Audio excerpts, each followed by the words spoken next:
Hi, this is Joseph Anthony of the Wonder Child blog. Thank you so much for stopping by. Today I'd like to read to you some stories by one of my favorite authors, Laura E. Richards. And they come from the book The Golden Windows. And in this edition of The Golden Windows, this was printed in 1906, she actually wrote a book called The Golden Windows that was separate. In this edition by Grosset and Dunlap, they've actually included another book that she wrote called The Silver Crown. So this edition, it's a thicker book with two books stuck in one under the same title of a single book that she wrote before called The Golden Windows, if that makes any sense whatsoever. All that said, I'm going to read some stories that she wrote. And the first one is called The Wheat Field.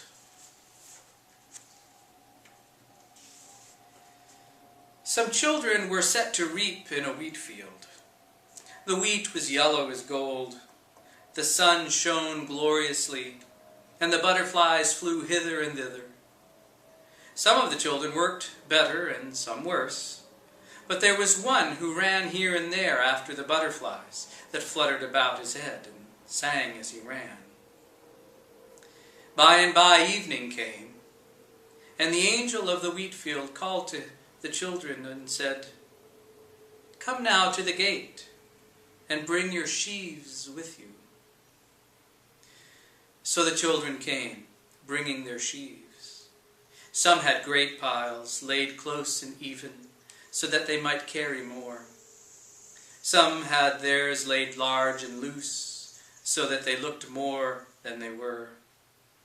But one, the child that had run to and fro after the butterflies, came empty-handed. "Where are your sheaves?" the angel said to this child. The child hung his head.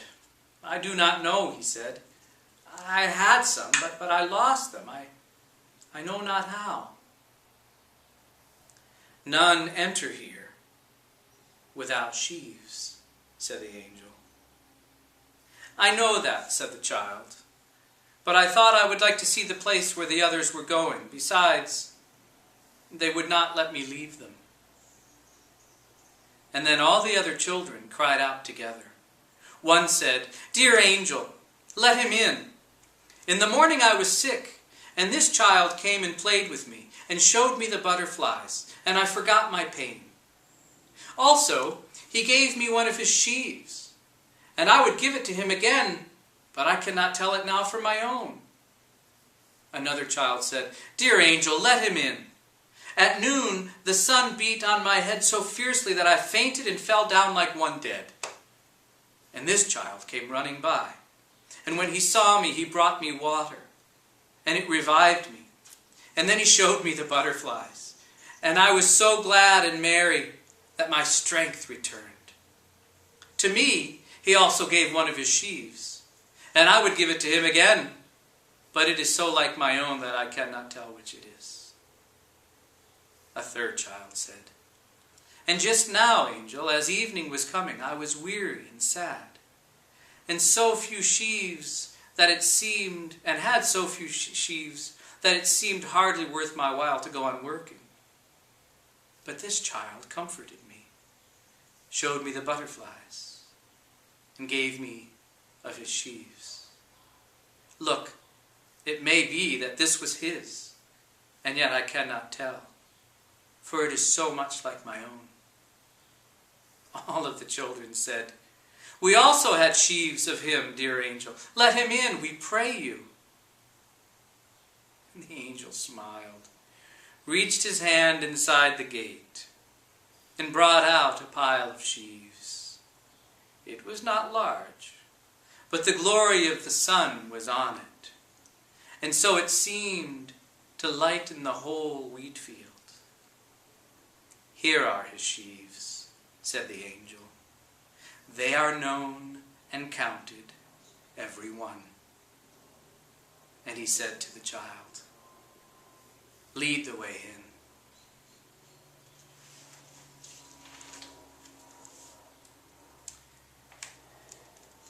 This story is called Tomorrow.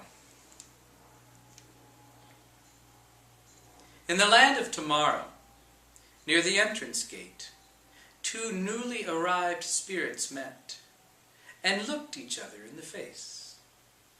One of them was a strong and beautiful spirit, with shining garments and a face full of clear light.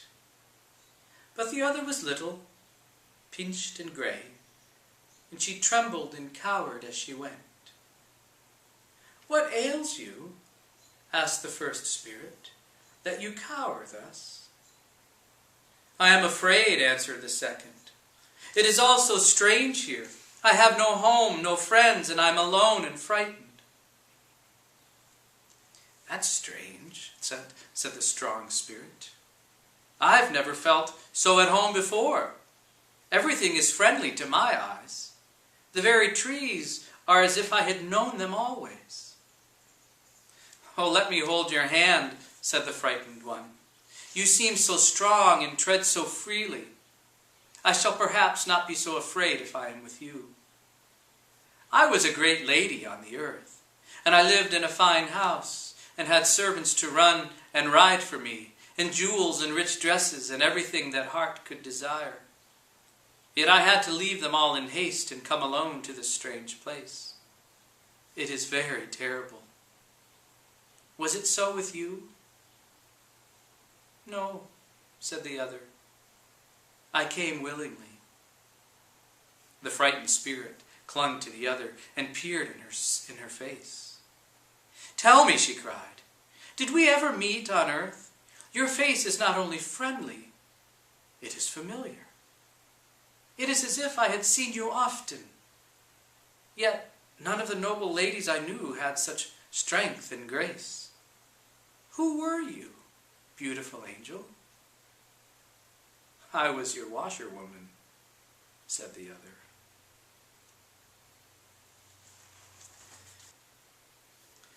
The desert.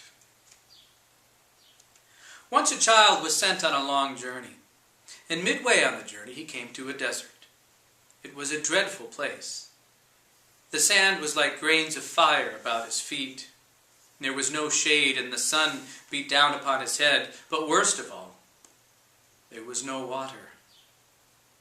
"There must be water," said the child, "or I and all that come after me must perish." So he dug in the burning sand, down and down, with hands that bled and smarted, for he had no tools. And at length he found water. Bubbling up through the sand it came, and the child's heart rejoiced. When he tasted the water, it was bitter as gall.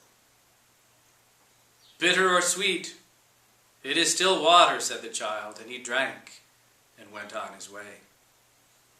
Again and again, as he toiled across the desert, he was overcome by thirst, and he would stop and dig in the sand with his bare hands, and he would find water.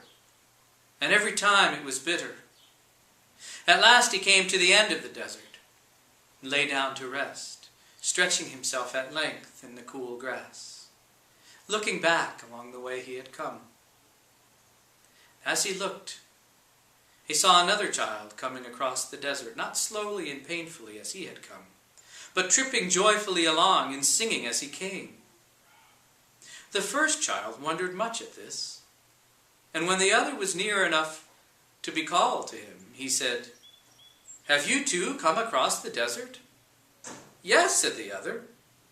"But how is it that you come so quickly and happily?" asked the first. "Oh," said the other, "it was not nearly so bad as people would make it out. Every little way there were springs of water bubbling up. Moreover, between the springs ran a narrow path of green grass, newly sprung, soft and cool under my feet." "But wasn't the water bitter?" asked the first child. "Not at all," answered the other. "Never in my life have I tasted sweeter water."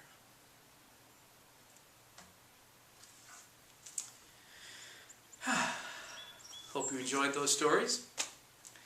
I will read some more in another video. This is Joseph Anthony saying thank you so much for stopping by. Take care.